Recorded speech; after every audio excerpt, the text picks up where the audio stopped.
We are back in Denmark just for a while.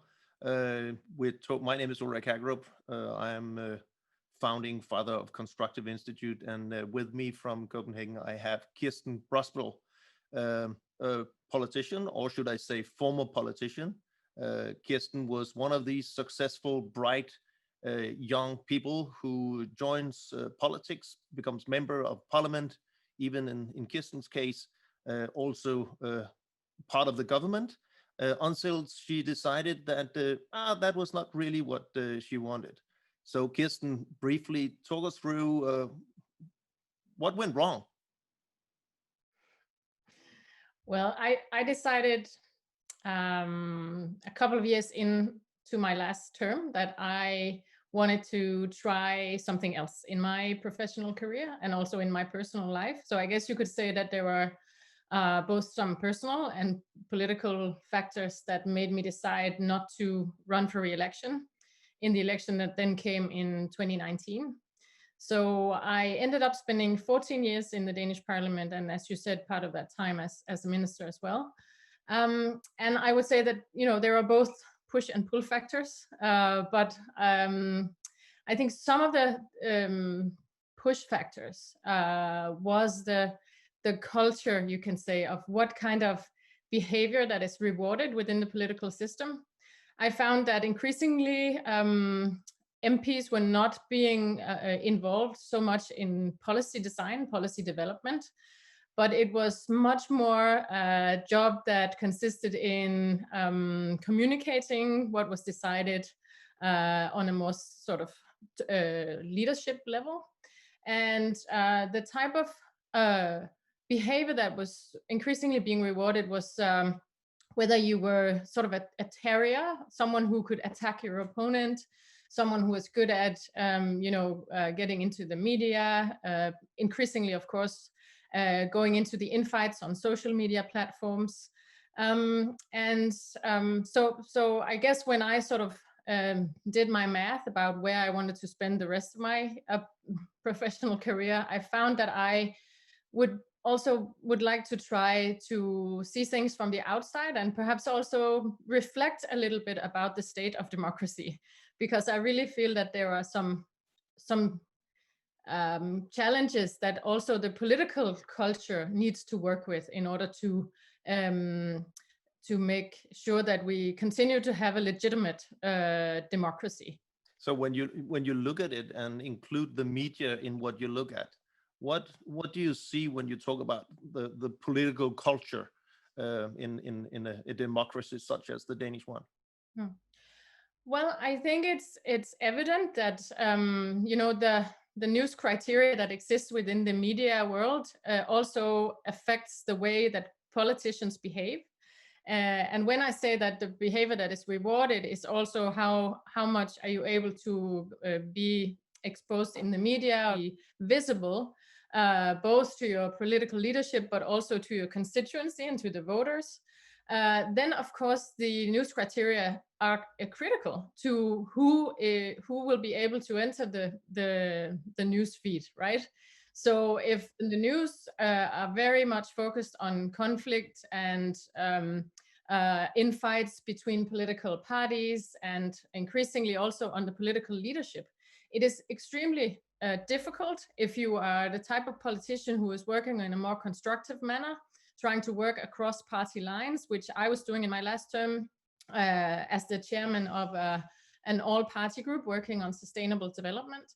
I found that it was really difficult to present that type of news and about the work that I was doing, that I of course found was really important.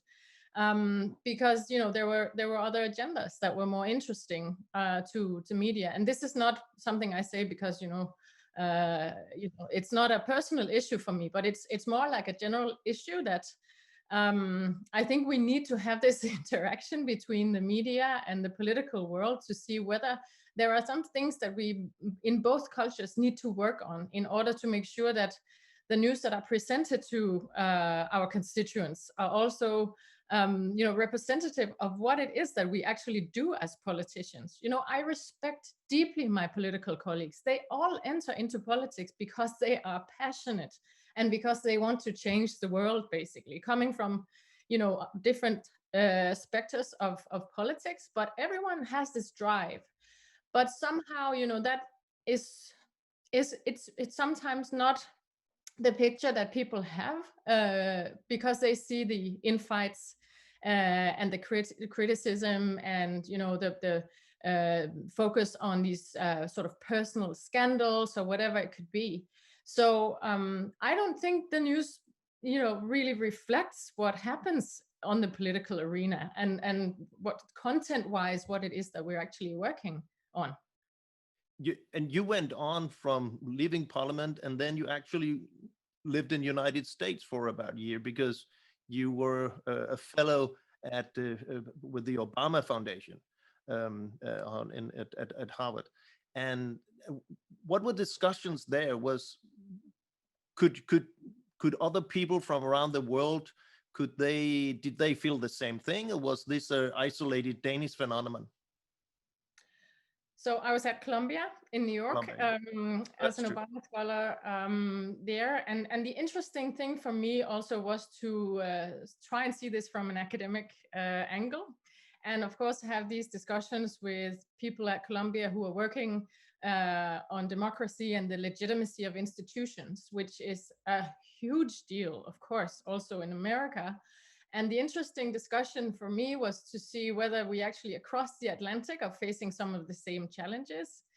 And, obviously for me, this is the case on different levels and, different levels of intensity.